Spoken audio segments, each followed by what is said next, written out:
Perumbavoor government polytechnic കോളേജിൽ പുതിയ academic block നിർമ്മാണം പൂർത്തിയായി. 5.77 കോടി രൂപ ചെലവഴിച്ച് നിർമ്മിച്ചിരിക്കുന്ന പുതിയ അക്കാദമി ബ്ലോക്കിന്റെ ഉദ്ഘാടനം 26-ാം തീയതി മന്ത്രി ആർ ബിന്ദു നിർവഹിക്കുമെന്ന് അധികൃതർ വാർത്താസമ്മേളനത്തിൽ അറിയിച്ചു.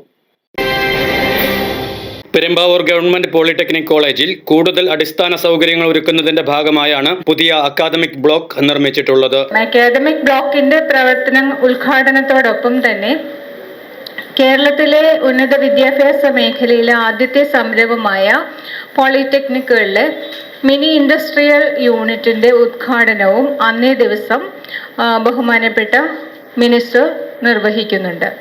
മിനി ഇൻഡസ്ട്രിയൽ യൂണിറ്റ് വഴി കുട്ടികളുടെ പഠനത്തോടൊപ്പം കുട്ടികൾക്ക് തൊഴിൽ നൈപുണ്യം വർദ്ധിപ്പിക്കുകയും അതുപോലെ വരുമാനം കണ്ടെത്തുകയും ചെയ്യുക എന്നൊരു ഉദ്ദേശത്തോടു കൂടിയാണ് അത് ആരംഭിച്ചിരിക്കുന്നത്. നമ്മളുടെ Perumbavoor polytechnic industry on campus അതുപോലുള്ള പ്രവർത്തനങ്ങളിൽ നടത്തിയ പ്രവർത്തന മികവ് പരിഗണിച്ചുകൊണ്ടാണ് എറണാകുളം ജില്ലയിലെ നോഡൽ ലീഡിംഗ് മെമ്പറായിട്ട് മിനി ഇൻഡസ്ട്രിയൽ യൂണിറ്റിന് പെരുമ്പാവൂർ പോളിടെക്നിക്കിനെ തിരഞ്ഞെടുത്തിട്ടുള്ളത്. മിനി ഇൻഡസ്ട്രിയൽ യൂണിറ്റിന് വേണ്ടിയിട്ട് ഗവൺമെന്റിന്റെ സ്പെഷ്യൽ ഫണ്ട് വഴി 1,16,00,000 രൂപയാണ് നമുക്ക് അനുവദിച്ചിട്ടുള്ളത്. അതിന്റെ ആദ്യഘട്ടമായിട്ടുള്ള ഷീറ്റ് മെറ്റൽ ഫാബ്രിക്കേഷൻ യൂണിറ്റിന്റെ ഉദ്ഘാടനമാണ് ഫെബ്രുവരി 26-ന് ബഹുമാനപ്പെട്ട മിനിസ്റ്റർ നിർവഹിക്കുന്നത്.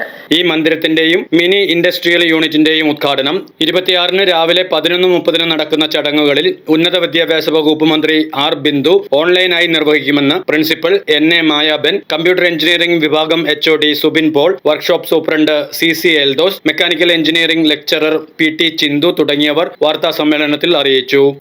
സൂചിപ്പിച്ചതുപോലെ നമ്മുടെ കാലഘട്ടത്തിൻ്റെ ഒരു ആവശ്യമാണ്. പലപ്പോഴും നമ്മുടെ എംപ്ലോയീസ്, ഇൻഡസ്ട്രിയലിസ്റ്റ് എല്ലാം പറയുന്നതാണ് നമ്മുടെ കുട്ടികളുടെ പഠനം ഇൻഡസ്ട്രിയുമായി വേറിട്ടാണ് നിൽക്കുന്നത്.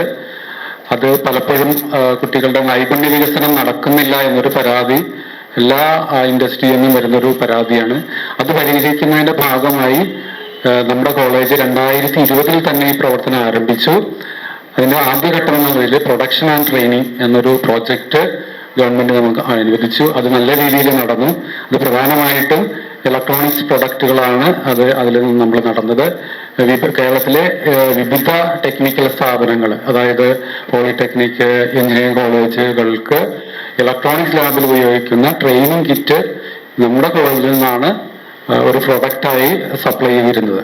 Mechanical, computer, electronics and communication എന്നീ 3 എഞ്ചിനീയറിംഗ് വിഭാഗങ്ങളാണ് ഇവിടെയുള്ളത്. 5.77 കോടി രൂപ ചെലവഴിച്ച് നിർമ്മിച്ച പുതിയ അക്കാദമിക് ബ്ലോക്ക് പോളിടെക്നിക്കിന്റെ സൗകര്യങ്ങൾ കൂടുതൽ മെച്ചപ്പെടുത്തുമെന്നും പുതിയ കോഴ്സുകൾക്ക് ഇത് സഹായകമാവുമെന്നും അധികൃതർ വ്യക്തമാക്കി. ഗവർണേഴ്സ് എന്നൊരു MBA അക്രഡിറ്റേഷൻ എടുക്കണമെങ്കിൽ ഈ പോളിടെക്നിക്കിന് വ്യവസായികളുമായിട്ടും മറ്റ് സാങ്കേതിക വിദഗ്ധരായിട്ടും ബന്ധം വേണം. അപ്പം ഞങ്ങളുടെ BOG മെമ്പറായ ശ്രീ ആന്റണി NP ആന്റണി ചടങ്ങിൽ വരും. കൂടാതെ ഞങ്ങളുടെ ജോയിന്റ് ഡയറക്ടറായ ശ്രീമതി സിനിമോൾ, കോതമംഗലം ജോയിന്റ് ഡയറക്ടറായ ശ്രീമതി സജീന പൗലോസ്, ഒരു ഡെപ്യൂട്ടി ഡയറക്ടറായ ദീപ KR, ജില്ലാ വ്യവസായ കേന്ദ്രം ഡെപ്യൂട്ടി ഡയറക്ടർ സ്വപ്ന P, മുൻ ജോയിന്റ് ഡയറക്ടർ KM രമേശ്, ഞങ്ങളുടെ മുൻ പ്രിൻസിപ്പളായിരുന്ന ID Thomas, PT vice president Ashraf TM, staff club secretary Nasar PK, union chairman Abdul Ameer എന്നിവർ ആശംസ അർപ്പിക്കാനുണ്ടാവും. തുടർന്ന് പ്രിൻസിപ്പാൾ ശ്രീമതി മായാബൻ കൃതജ്ഞത അർപ്പിക്കുന്നു. ദേശീയ ഗാനത്തോടുകൂടി പരിപാടി അവസാനിക്കുന്നു. News desk, media city, Perumbavoor.